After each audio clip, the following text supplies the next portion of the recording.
Hi ಎಲ್ಲರಿಗೂ ನಮಸ್ತೆ. Durga wish ವ್ಲಾಗ್ಗೆ ನಿಮ್ಮೆಲ್ಲರಿಗೂ ಸ್ವಾಗತ. ಎಲ್ಲರೂ ಹೇಗಿದ್ದೀರಾ? ಎಲ್ಲರೂ ಚೆನ್ನಾಗಿದ್ದೀರಾ ಅಂತ ಭಾವಿಸ್ತಾ ಬುಧವಾರದ ವ್ಲಾಗನ್ನು ಇವತ್ತಿನ ವೀಡಿಯೋದಲ್ಲಿ ಅಪ್ಲೋಡ್ ಮಾಡ್ತಾ ಇದ್ದೀನಿ. ಪೂರ್ತಿ ವೀಡಿಯೋ ನೋಡಿ.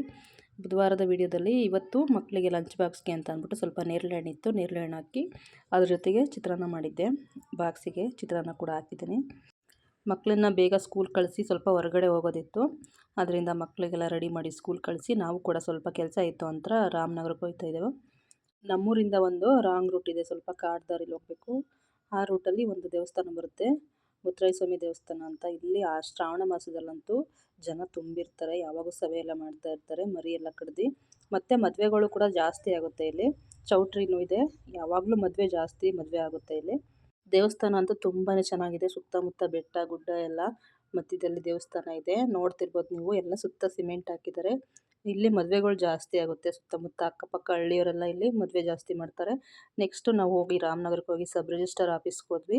ನಮ್ಮ ಮನೆಯವರು ಓದಿಸಿದಂಥ ವಿದ್ಯಾರ್ಥಿ ಇವರು, ನಮ್ಮ ಮನೆಯವರ ಸ್ಟೂಡೆಂಟ್ ಅಂತಲೇ ಹೇಳ್ಬಿಟ್ಟು ಒಳ್ಳೆ ಹುದ್ದೆನಲ್ಲಿದ್ದಾರೆ.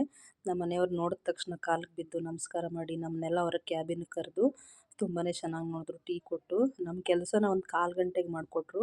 ಬರ್ಬೇಕಾದ್ರೆ ಹಾಗೆ ಮೈಸೂರು ಪಾಕು ಚೋಚ ಎಲ್ಲ ತರಿಸಿ ಕೊಟ್ಟು ತುಂಬಾ ಚೆನ್ನಾಗಿ ಟ್ರೀಟ್ ಮಾಡಿದ್ರು. ನಮ್ಮ ಕೆಲಸ ಇವತ್ತು ಸಂಜೆ ಆದರೂ ಆಗ್ತಾಯಿರಲಿಲ್ಲ, ಆದರೆ ಒಂದು 10 ನಿಮಿಷದಲ್ಲಿ ನಮ್ಮ ಕೆಲಸ ಮಾಡಿಕೊಟ್ರು. ಮನೆಯವ್ರಿಗಂತೂ ತುಂಬಾ ಖುಷಿ ಆಯಿತು ಈ ರೀತಿ ಒಬ್ಬ ವಿದ್ಯಾರ್ಥಿಯನ್ನು ನೋಡಿದ್ದು. ಒಂದು ಒಳ್ಳೆ ಪೋಸ್ಟಲ್ಲಿ ಇದ್ದರೂ ಕೂಡ ತುಂಬ ಜನಗಳ ಮಧ್ಯದಲ್ಲಿ ಬಂದು ನಮ್ಮ ಮನೆಯವ್ರ ಕಾಲಿಗೆ ಬಿದ್ದು ತುಂಬ ಚೆನ್ನಾಗಿ ಮಾತಾಡಿಸಿದ್ರು. ನಮ್ಮನ್ನು ಕೂಡ ಫಸ್ಟ್ ಟೈಮ್ ಒಬ್ಬ ಅಧಿಕಾರಿ ಮುಂದೆ ನಾನು ಚೇರ್ ಹಾಕ್ಕೊಂಡು ಕೂತಿದ್ದು ತುಂಬಾ ನನಗೆ ಖುಷಿ ಆಯಿತು. ಸಬ್ ರಿಜಿಸ್ಟರ್ ಆಫೀಸಲ್ಲಿ ಇವರೇ ಸಬ್ ರಿಜಿಸ್ಟರು, ಕೆಲಸ ಸಿಕ್ಕಿರೋದು ಇವ್ರಿಗೆ. ನಮ್ಮ ಪರ್ಸ್ನಲ್ ಕೆಲಸನೆಲ್ಲ ಮುಗಿಸ್ಕೊಂಡು ನೆಕ್ಸ್ಟು ಇಲ್ಲಿ ರಾಮನಗರದಲ್ಲಿ MS ಬೇಕರಿ ಅಂತ ಇದೆ.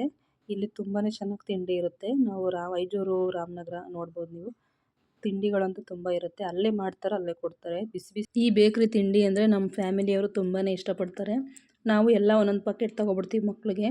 ತುಂಬಾ ಹೆಲ್ದಿಯಾಗಿ ಕೂಡ ಇರುತ್ತೆ. ಬ್ರೆಡ್ ಅಂತೂ ಒಳ್ಳೆ ಹತ್ತಿ ಥರ ಇರುತ್ತೆ, ತುಂಬಾ ಮೃದುವಾಗಿ ಸಾಫ್ಟಾಗಿ ತುಂಬ ಚೆನ್ನಾಗಿರುತ್ತೆ. ನಾವು ಬೆಣ್ಣೆ ಮುರುಕು ಎಲ್ಲನೂ ಒಂದೊಂದು ಪ್ಯಾಕೆಟ್ ತೊಗೊಬಿಡ್ತೀವಿ. ದಿಲ್ಪಸನ್ ನೋಡ್ಬೋದು ನಿಮಗೆ, ಎಲ್ಲೂ ಸಿಗಲ್ಲ ಈ ಥರ ದಿಲ್ಪಸನ್ನು. ತುಂಬಾ ಚೆನ್ನಾಗಿರುತ್ತೆ. ಒಂದು ತಿನ್ನಬೇಕು ಅಂತ ಅನ್ನೋರು 3 ತಿಂತೀರ, ಅಷ್ಟು ಚೆನ್ನಾಗಿರುತ್ತೆ. ನಾವೆಲ್ಲಾದರೂ ಟ್ರಿಪ್ ಎಲ್ಲಾದರೂ ಹೋಗ್ಬೇಕಾದ್ರೆ ಇಲ್ಲಿಂದನೇ ಸ್ವಲ್ಪ ತಿಂಡಿನೆಲ್ಲ ತೊಗೊಂಡೋಗ್ಬಿಡ್ತೀವಿ. ತುಂಬ ಚೆನ್ನಾಗಿ ಫ್ರೆಶ್ ಆಗಿರುತ್ತೆ, ತುಂಬ ನೀಟಾಗಿ ಕೂಡ ಮಾಡ್ತಾರೆ. ನೋಡ್ಬೋದು ನೀವು, ಒಳಗಡೆನೇ ಮಾಡೋದಿದೆ ಐಟಮ್ಸ್ ಎಲ್ಲ ಮಾಡೋದು. ನೆಕ್ಸ್ಟು ನಾವು ಸ್ವಲ್ಪ ರಾಮನಗರ ಸೈಡ್ ಸಂತೆ ಅಂದರೆ ಮಾರ್ಕೆಟ್ ಸೈಡ್ ಬಂದ್ವಿ. ಸ್ವಲ್ಪ ನೇರಳೆ ಹಣ್ಣು ತೊಗೊಂಡು ಒಂದು ಅರ್ಧ KG ನೇರಳೆ ಹಣ್ಣು. KG ನೇರಳೆ ಹಣ್ಣು ನಮ್ಮ ಕಡೆ 100 ರೂಪಾಯಿ ಇದೆ. ಒಂದು ಅರ್ಧ KG ನೇರಳೆ ಹಣ್ಣು ತೊಗೊಂಡ್ವಿ. ಸ್ವಲ್ಪ ಮನೆಗೆ ತರಕಾರಿ ಎಲ್ಲ ತೊಗೊಂಡಿದ್ದೆ. ನಮ್ಮ ಮನೇಲಿ ಯಾವಾಗೂ ತರಕಾರಿ ಸೊಪ್ಪು ಯಾವಾಗೂ ಇರುತ್ತೆ, ಅದ್ರ ಜೊತೆಗೆ ಸ್ವಲ್ಪ ತೊಗೊಂಡಿದ್ದೀನಿ. ಅಂದರೆ ಬೀನ್ಸು, ಗೆಡ್ಡೆಕೋಸು, ಸ್ವಲ್ಪ ಕ್ಯಾರೆಟ್ ತೊಗೊಬಂದ್ವಿ. ಮಕ್ಕಳಿಗೆಲ್ಲ ಡೈಲಿ ಲಂಚ್ ಪ್ಯಾಕೆಲ್ಲ ಮಾಡಬೇಕಲ್ಲ, ಬೇಕು ಅಂತ ಅಂದ್ಬಿಟ್ಟು ತೊಗೊಂಡು ಬಂದೆ. ನೆಕ್ಸ್ಟು ನೋಡಿ, ಇಷ್ಟು ತಿಂಡಿ ನಾವು ಬೇಕ್ರಿಲಿ ತೊಗೊಂಡಿರೋದು. ದಿಲ್ಪಸನ್ನೇ 2 ಪ್ಯಾಕೆಟ್ ತೊಗೊಂಡಿದ್ದೀನಿ. ಮುರುಕು ಹಾಗೆ ಚಕ್ಕಲಿ, ಬ್ರೆಡ್ಡು, ಚೋಚೋ ಇಷ್ಟನ್ನು ಕೂಡ ತೊಗೊಂಡಿದ್ದೀನಿ. ನೆಕ್ಸ್ಟು ಮನೆಗೆ ಬಂದು ನಿಮ್ಗೆ ಇಷ್ಟೆಲ್ಲ ತೋರಿಸ್ತಾ ಇದ್ದೀನಿ ನಾನು. ಇದನ್ನೆಲ್ಲ ತೆಗ್ದು ಮತ್ತು ಸಬ್ ರಿಜಿಸ್ಟರ್ ಆಫೀಸಲ್ಲಿ ನಮ್ಮ ಯಜಮಾನ್ರವರ ವಿದ್ಯಾರ್ಥಿ ಒಂದು ಒಳ್ಳೆ ಕೆಲಸದಲ್ಲಿದ್ದಾರೆ ಅಂತ ಹೇಳಿದ್ನಲ್ಲ, ಅವರು ಕೊಟ್ಟಂಥ ಗಿಫ್ಟ್ ಇದು. ಹೋಟೆಲ್ ಜನಾರ್ದನ್ ಅಂತ ರಾಮನಗರದಲ್ಲಿರೋದು. ತುಂಬ ಫೇಮಸ್ ಹೋಟಲ್ಲು ಮತ್ತು ಬೇಕ್ರಿ ಕೂಡ. ತುಂಬ ಕಾಸ್ಟ್ಲಿ ಇದು. ತುಪ್ಪದಲ್ಲೇ ಮಾಡಿರುವಂತಹ ಮೈಸೂರು ಪಾಕನ್ನು ಕೊಟ್ಟಿದ್ದಾರೆ. ತುಂಬಾ ಚೆನ್ನಾಗಿದೆ. ಹೇಗಿದೆ ಅಂತ ಮೈಸೂರು ಪಾಕ್ ಓಪನ್ ಮಾಡಿ ತೋರಿಸ್ತೀನಿ ನೋಡಿ. ಅದ್ರ ಜೊತೆಗೆ ಚೋಚ ಕೂಡ ಕೊಟ್ಟಿದ್ದಾರೆ. ತುಪ್ಪ ಎಲ್ಲ ಸೈಡ್ಗೆ ಬಂದಿದೆ, ಅಷ್ಟು ಚೆನ್ನಾಗಿತ್ತು ಮೈಸೂರು ಪಾಕ್ ಅಂತೂ. ಈಗಿನ ಕಾಲದಲ್ಲಿ ಇಂಥ ವಿದ್ಯಾರ್ಥಿಗಳನ್ನು ನೋಡೋದು ತುಂಬಾ ಕಷ್ಟ. ಇವಾಗೆಲ್ಲ ಅಂದರೆ ಶಿಕ್ಷಕರುಗಳಿಗೆ ಬೆಲೆನೇ ಕೊಡಲ್ಲ.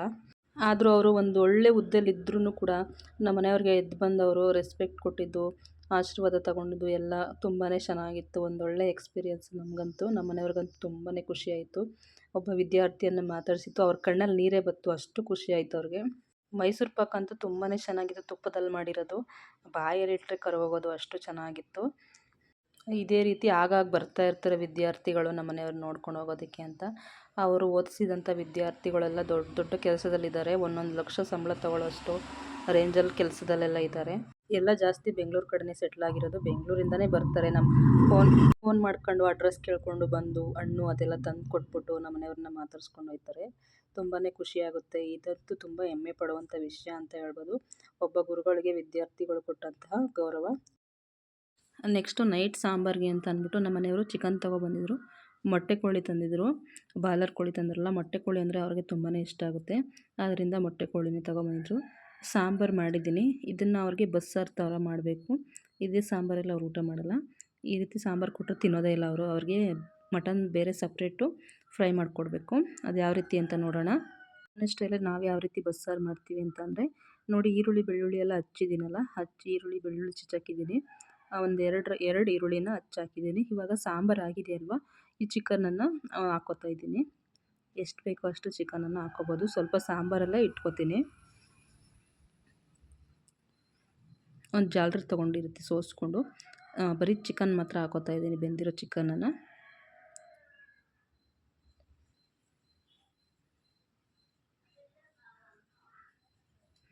ನಾನು ನೆಕ್ಸ್ಟ್ ಇದಕ್ಕೆ ಚಿಲ್ಲಿ ಪೌಡರು, ಧನಿಯಾ ಪೌಡರು, ಸ್ವಲ್ಪ ಚಿಕನ್ ಮಸಾಲೆ ಇದ್ರೂ ಹಾಕ್ಕೋಬೋದು, ಸ್ವಲ್ಪ ಗರಂ ಮಸಾಲೆ ಇದ್ರೂ ಹಾಕ್ಕೋಬೋದು. ಎಲ್ಲವನ್ನು ಹಾಕ್ಕೊಂಡು ಚೆನ್ನಾಗಿ ಮಿಕ್ಸ್ ಮಾಡಬೇಕು. ನೋಡಿ ಈ ರೀತಿ ಎಲ್ಲವನ್ನು ಮಿಕ್ಸ್ ಮಾಡಬೇಕು. ಸ್ವಲ್ಪ ಇದಕ್ಕೆ ಉಪ್ಪನ್ನು ಕೂಡ ಹಾಕೋಬೇಕು. ಅಂದರೆ ಸಾಂಬಾರಿಂದ ಸಪ್ರೇಟ್ ಮಾಡಿರ್ತೀವಲ್ಲ ಚಿಕನ್ನು, ಅದು ಸ್ವಲ್ಪ ಟೇಸ್ಟ್ ಕಡಿಮೆ ಆಗಿರುತ್ತೆ. ಅದರಿಂದ ಸ್ವಲ್ಪ ಉಪ್ಪು ಹಾಕೋಬೇಕು ಇದಕ್ಕೆ. ನೋಡಿ ಈ ರೀತಿ ಹುರ್ಕೊಳ್ಳೋದು. ಸ್ವಲ್ಪ ಸಿಮ್ಮಲ್ಲೇ ಇಟ್ಕೊಂಡು ಮಟನನ್ನು ಬೇರೆ ಹುರ್ಕೊಳ್ಳೋದು. ನೆಕ್ಸ್ಟ್ ಇದಕ್ಕೆ ಕೊತ್ತಂಬರಿ ಸೊಪ್ಪು ಹಾಕ್ಕೊಳ್ಳೋದು. ಕೊತ್ತಂಬರಿ ಮತ್ತು ಪುದೀನನ ಹಚ್ಬಿಟ್ಟು ಹಾಕ್ಕೊಳ್ಳೋದು. ಇಷ್ಟೇ, ಮೊಟ್ಟೆ ಕೋಳಿ ಬಸ್ಸಾಂಬಾರು ರೆಡಿಯಾಗಿರುತ್ತೆ. ಕೊತ್ತಂಬರಿ ಸೊಪ್ಪು ಹಾಕ್ಕೊಂಡು ಒಂದು ಸರಿ ಚೆನ್ನಾಗಿ ಮಿಕ್ಸ್ ಮಾಡ್ಕೋಬೇಕು. ಇವಾಗ ಸಾಂಬಾರು ಬೇರೆ, ಚಿಕನ್ ಬೇರೆ ಹಾಕ್ಕೊಂಡು ಮುದ್ದೆ ಜೊತೆಗೆ ಅನ್ನ ಜೊತೆಗೆ ತಿಂದರೆ ತುಂಬಾ ಚೆನ್ನಾಗಿರುತ್ತೆ. ಇದ್ರ ಜೊತೆಗೆ ಮುದ್ದೆ ಮಾಡ್ಕೊಂಡಿದ್ದೆ, ಸ್ವಲ್ಪ ಅಕ್ಕಿ ಕೂಡ ನೆನೆ ಹಾಕಿದೆ. ಇದಾಗಿತ್ತು ಫ್ರೆಂಡ್ಸ್ ಇವತ್ತಿನ ವಿಡಿಯೋ. Thank you.